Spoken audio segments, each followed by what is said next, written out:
ಇದೇ ಸಂತೋಷ್ ಕುಮಾರ್ ಹೇಳಿದ್ದಾನೆ.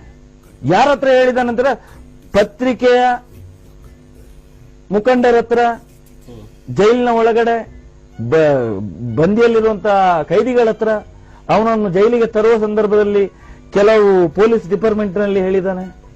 ಹೇಗಂತ ಹೇಳಿದ್ರೆ 4 ಮಂದಿ ನಾವು ಅಲ್ಲಿ ಮಾಡಿದ್ದಲ್ಲ, ನಾವು ಹೊರಗಡೆ ಮಾಡಿದ್ದು.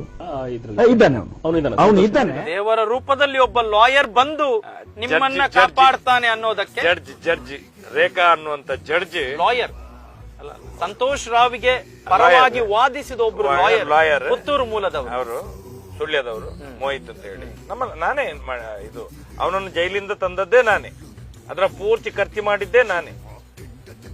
ಆದ್ರೂ ಮೋಹಿತ್ ಹಣ ಪಡೆಯದೆ ಸ್ವಲ್ಪ ಕೆಲಸ ಮಾಡಿದ. ಮೋಹಿತ್ ಹಣ ಪಡೆಯದೆ ಕೆಲಸ ಮಾಡಿದವರು, ಪಡೆದು ಕೆಲಸ ಮಾಡಿದವರು ಬೇರೆ ಇದ್ರೆ ಅದರಲ್ಲಿ ಡಬಲ್ ಗೇಮ್ ಆಗಿದೆ. ಎಲ್ಲ ಕಡೆಯಲ್ಲಿ ನಿಮ್ಗೆ ಗೊತ್ತಿಲ್ಲ ಇವರ ಕೈಗಳು ಎಲ್ಲೆಲ್ಲಿದ್ದಾವೆ ಅಂತ ಹೇಳಿ.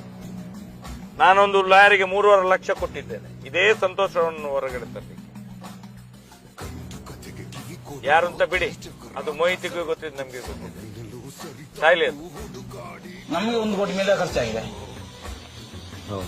ಸಿಬಿಐ ಅಲ್ಲಿ ಆಫೀಸರ್ಸ್ ಅದೆಲ್ಲ ಎಲ್ಲೆಲ್ಲಿ ಹೋಗ್ಬೇಕು ಲಾಯರ್ಗೆ, ಒಂದು ಲಾಯರ್ ಹೋಗ 1.5 ಲಕ್ಷ ಬೇಕು. ಸಿಬಿಐ ಕಡೆಯಿಂದ ಲಾಯರ್ನು ಮಾತಾಡಿಸಬೇಕು, ಅವರಿಗೂ ಏನಾದ್ರು ಕೊಡ್ಬೇಕಲ್ವಾ? ಅಲ್ವಾ? ಅದೆಲ್ಲ ಇರ್ತದೆ, ಅದನ್ನ ನಾವು ಈಗ ಮಾಡ್ಲಿಕ್ಕೆ ಹೇಳಿಕ್ಕೆ ಆಗ್ತದೆ. ಹೌದು.